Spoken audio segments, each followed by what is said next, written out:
आपण करमाळ्यातील पाणीपुरवठा कार्यालयामध्ये उपोषण सुरू केलं. काय सांगता? नेरले गावासाठी जलजीवन मिशन अंतर्गत 55 लाख निधी मंजूर आहे. त्या निधीमधून एक पाईपलाईन, एक विहीर आणि पाणी टाकी यासाठी निधी मंजूर आहे. मग त्यांनी कॉन्ट्रॅक्ट ठेकेदाराने नवीन विहीर असताना जुन्या विहिरीचं असं दाखवून विहिरीचं काम न करता जुनी आमची पहिली विहीर पाणी पुरवठा त्याला बोर्ड लावून त्याच विहिरीच्यासाठी 7 लाख बिल काढलं आहे बोगस. आम्ही त्याबद्दल आपली तक्रार दिली, काय पेपरची मागणी केली, पण ते पेपर आम्हाला 2 महिने देत नाही ते. म्हणून आम्ही त्यांना 4-5 दिवसापूर्वी ऑफिसला पत्र दिलं होतं की 14 तारखेपर्यंत पेपर आम्हाला नाही दिले तर आम्ही पाणी पुरवठा कार्यालयामध्ये उपोषणाला बसणार आहे.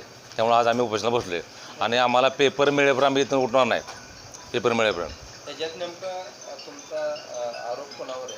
अधिकारी, कर्मचारी आणि ठेकेदार या तिघांनी संगणमताने 7 लाख रुपये हा फरक केला आहे, 1 फूट बी काम न करता.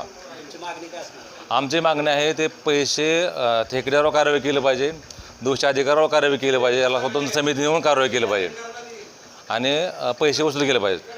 ठेकेदार अधिकाऱ्यांची नावं काय? अधिकारी वाहेकर, अभंगराव, शेख, वाघमारे आणि जानकर ठेकेदार. ठेकेदाराचा विषय झाला, पण त्याला राजकीय कोण त्याच्यात हस्तक्षेप आहे? राजकीय काय असं आपलं काय माहीत नाही, तसं काय माहीत नाही. ठेकेदाराच्या पाठीशी कोण आहे नेमकं? ठेकेदार अधिकारी कर्मचारी संगणमध्ये केले, तसं काय राजकीय कोण त्याला पाठायचं असं काय माहीत नाही. आता हे जे तुमचं आंदोलन सुरू आहे सगळ्या राजकीय गटाचे लोक आहेत? हां, सर्व ग्रामस्थ 100% ग्रामस्थाचा पाठिंबा ह्याला सर्वांचाच. जलजीवन मिशन योजनेचा आहे का कुठल्या योजने? जलजीवन अंतर्गत आम्हाला 55 लाख मंजूर आहेत गावासाठी, एक टाकी, पाईपलाईन आणि विहीर.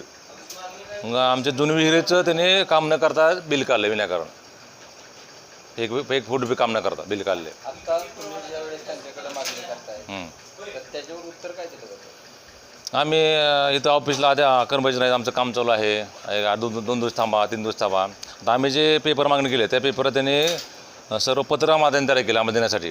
त्या पत्रावर जाव क्रमांक टाकला आहे, शिक्का मारला, फक्त सही केली नाही. नेमकं ह्याच्यात काय व्हायला पाहिजे होतं? तुम्हाला काय वाटतं? काम न करता बिल काढले, हां, करायला पाहिजे नाही, त्या विहिरीचं काम करू द्या, पण त्यांनी काम नियमाप्रमाणे करायला पाहिजे होतं. दुसरं आमचं काय म्हणणं आहे, हे करू द्या. नियमाप्रमाणे किती व्हायला पाहिजे होतं? त्यांनी 40 फुटाचं बिल काढलं, 40 फुटाचं. विहीर किती येते? विहीर आमचे पहिले 60 फूट विहीर आहे मूळचीच. विहीर कधी झाली? 2004ला झाले 50 फूट आणि 2016 झाले 9 फूट. 60 फूट विहीर पहिले आमचे आहे, आता पण 60 फूट भरती आज मोजली तरी.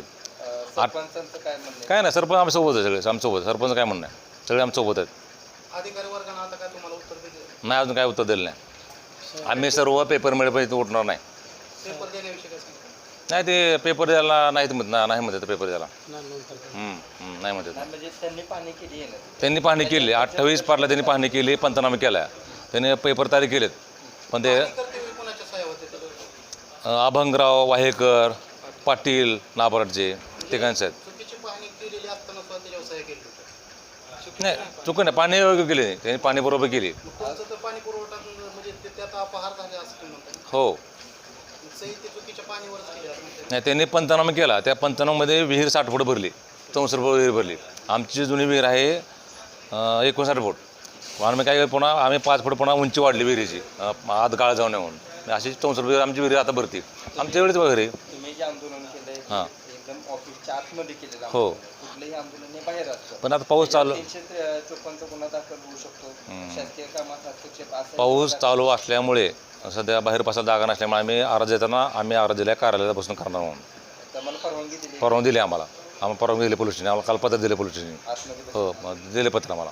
आमचा अर्जच आहे, आम्ही आत बसून करणार म्हणून. किती वेळ आंदोलन चालणार आहे? काय व्हायचं? पेपर मिळेपर्यंत आम्ही तो उठणार नाही. आता किती वाजता तुमचं उपोषण सुरू झालं आणि त्याच्यानंतर काय तुमची बातचीत झाली? 12 वाजता सुरू झालं उपोषण, अजून काय बातचीत झालेलं नाही.